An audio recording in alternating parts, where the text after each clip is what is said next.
मेवात के अंदर हमारे हिंदू भाई मारे गए थे, यात्रा लेकर जाऊं थे।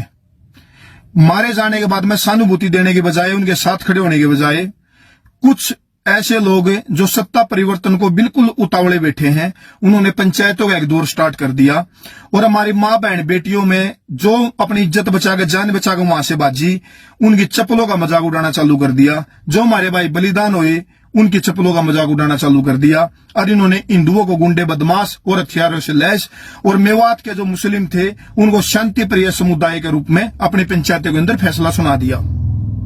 इन्होंने जाटों को मुस्लिमों के साथ, और भाई जो भी हमारे ब्राह्मण थे उनके बारे में आप शब्द कह के, और भाई हमारे जितने भी और कास्ट थी सबके बारे में इन्हें जो कुछ कहना था कह के, और भाई हमने पंचायत फैसले सुना दिए।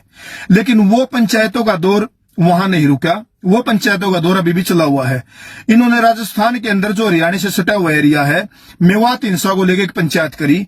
उसमें देश के बड़े बड़े चौधरी जो कई आंदोलनों से जुड़े रहे हैं, खासकर किसान आंदोलन थे, वो चौधरी वहां पाए। सब बारी बारी सब चौधरियों को माइक देकर मौका दिया गया बोलने के लिए। सब चौधरियों ने अपने मौके पर जो माइक दिया गया उसका पूरा लाभ भी उठाया, ताकि अपनी छवि को और अपनी चेहरे को लोगों को दिखा सके।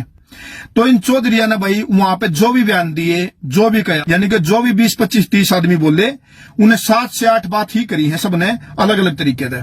तो उनने भाई जो बात इन्हें करी और उसका निष्कर्ष क्या निकला इस पंचायत का, वो मैं आपको बता रहा हूं। पहली बात इन्होंने करी, जो लगभग हर एक ने करी है, कि भाई हिंदू राष्ट्र का हम विरोध करते हैं। भारत को हिंदू राष्ट्र नहीं है और ना हम हिंदू राष्ट्र इसे न बनने देंगे।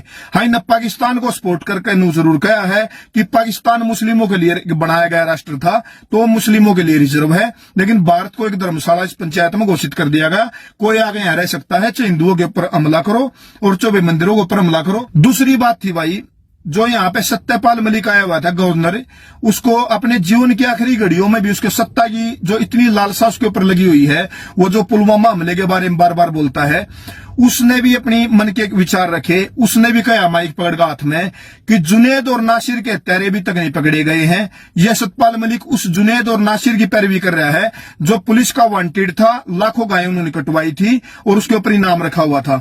लेकिन सत्यपाल मलिक को उनके साथ इतना भाईचारा, अपने बेटे की तरह लग रहे हैं वो दोनों सत्यपाल मलिक को। तो बोले मैं रात को किसी भी समय मेरी नींद उखड़ जाती है और मैं बैठ जाता हूं, और मेरे को मतलब मन में यह आता कि कब पकड़े जाएंगे उनके हत्यारे। तो सत्यपाल मलिक ने बहुत बड़ा दुख व्यक्त किया है और यह कहा भाई जुनेद और नासिर के हत्यारे को पकड़वाओ, वरना मैं इस जीवन में शायद इस कष्ट के साथ मैं मरना नहीं चाहता। भाई दूसरा ये था भाई, जुनेद और नासिर के प्रति हमदर्दी का प्रस्ताव पारित कर दिया गया। तीसरा वहां पे होया भाई, जो वहां पे हिंदू बलिदान हुए थे भाई, जो हिंदू वहां पे बलिदान हुए थे, उनके प्रति सहानुभूति ने प्रकट करके इन्होंने मुस्लिम पक्ष को, यानी कि मेवात के जो वहां मुस्लिम थे, उनको प्रोत्साहित कराया है दोबारा हमले के लिए। इन्होंने बोला है कि भाई तुमने डट का मुकाबला कराया है और भविष्य में भी ऐसा ही मुकाबला करो, यानी कि भविष्य में ऐसी ही गतिविधि करवाने के लिए उस पंचायत में उन जो मुस्लिम थे उनको प्रोत्साहित कराया कि तो दोबारा अगर यात्रा निकले तो आप लोग ऐसे ही हमला करना, उसके लिए प्रोत्साहित कराया है इन्होंने। वहां पर यह प्रस्ताव भी पारित होया भाई, प्रोत्साहन का। चौथा प्रस्ताव क्या पारित कराया भाई? चौथा प्रस्ताव इन्हें पारित कराया भाई, जो हिंदुओं के जो भी संगठन है, चाहे आरएसएस है, चाहे बजरंग दल है, चाहे हिंदू परिषद है, विश्व हिंदू परिषद है, चाहे गोरक्षा दल है, जो भी हिंदू के संगठन है, उन सब संगठनों को इन्होंने गुंडों की श्रेणी में और आतंकवाद की श्रेणी में वहां पे लाके खड़ा कर दिया। जबकि इनके अंदर इतना जिगर और इतना गुर्दा नहीं था, इतनी ताकत नहीं थी कि हिंदू धर्म को छोड़कर किसी भी धर्म के किसी भी संगठन के बारे में या उनके किसी गुरु के बारे में एक शब्द भी बोल पाते, क्योंकि इनको डर इनकी आंखों में उनके प्रति हमेशा रहता है। ये जो बोल सकते हैं हिंदुओं को ही बोल सकते हैं। तो इन्होंने भाई यह प्रस्ताव पारित कराया, अगर भाई जो हिंदू संगठन है उनके बारे में नीच शब्द कहे हैं और उनको गुंडा और आतंकवादी इन्होंने घोषित कराया इसके अंदर, पंचायत के अंदर।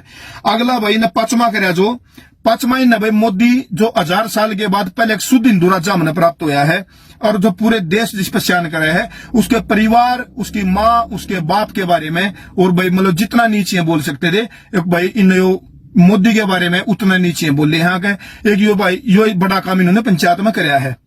अगला काम इन्होंने कराया भाई कि मेवात में भाईचारा स्थापित करेगी पंचायत।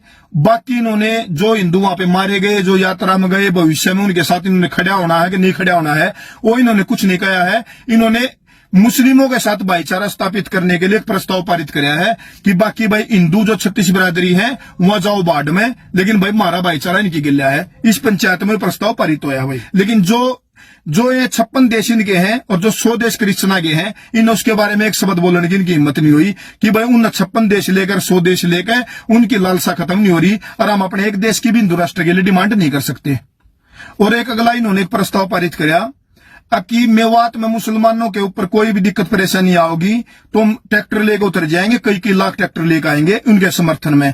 लेकिन उन्हें हिंदुओं के ऊपर एक बात ये नहीं कही कि अगर दोबारा हिंदुओं के ऊपर यहाँ पर हमला कर दिया तो हम ट्रैक्टर लेकर आएंगे। हिंदुओं के समर्थन में उन्होंने ट्रैक्टर नहीं उतारने की बात कही, इन्होंने मुस्लिमों के समर्थन में ट्रैक्टर उतारने की बात कही। वो प्रस्ताव भी इन्होंने पारित कराया है। तो भाई इसके अंदर जो निष्कर्ष क्या निकला, इस पंचायत का निष्कर्ष कह रहा, वैसे निष्कर्ष एक निकलता है लेकिन इसके 2 निष्कर्ष निकले हैं क्योंकि भाई वक्ता भी बहुत ज्यादा थे तो निष्कर्ष भी ज्यादा ही निकलने थे। पहला निष्कर्ष निकला कि भाई हिंदू राष्ट्र और हिंदुओं का विरोध इसके अंदर दबा के कराया गया है जितना भी ये लोग कर सकते थे। अब भाई हम हिंदू राष्ट्र के विरोध में है और भाई हिंदुआ के पक्ष में कोई भी आदमी नहीं खड़े होंगे अगर किसी प्रकार की हमारी धार्मिक यात्रा निकलेगी तो पहला हिंदू विरोध का निष्कर्ष निकला। दूसरा निष्कर्ष लगड़ा भाई सत्ता परिवर्तन के लिए ये लोग बहुत ही ज्यादा उतावले हैं। इनके हर एक वक्ता ने यह बात कही है कि बीजेपी तो वोट नहीं देनी, बीजेपी तो हम वोट नहीं देंगे। तो इनके 2 निष्कर्ष लगड़े, हिंदू धर्म का विरोध और ये सत्ता परिवर्तन करना चाह रहे हैं। बाकी भाई समाज, हमारा भाईचारा, हमारी 36 बिरादरी और ये 100 करोड़ हिंदू सबकी नजर भाई इस पंचायत के ऊपर बन रही थी। सबने देखी यह चीज। बाकी भाई हम खुद वीडियो निकाल गए और इनकी वीडियो सुनियो। नून यहाँ ने मेरी बात तो प्रभावित होना है, इनकी वीडियो सुनियो। मैंने जो बताया है, मैंने बहुत सारी बातें नहीं बताई। इन्होंने हिंदू संगठन, हिंदू जो हमारे भाई गुरु हैं और भाई हिंदू राष्ट्र के बारे में बहुत ही नीच और जितना घृणापूर्वक शब्द बोल सकते थे बोले हैं।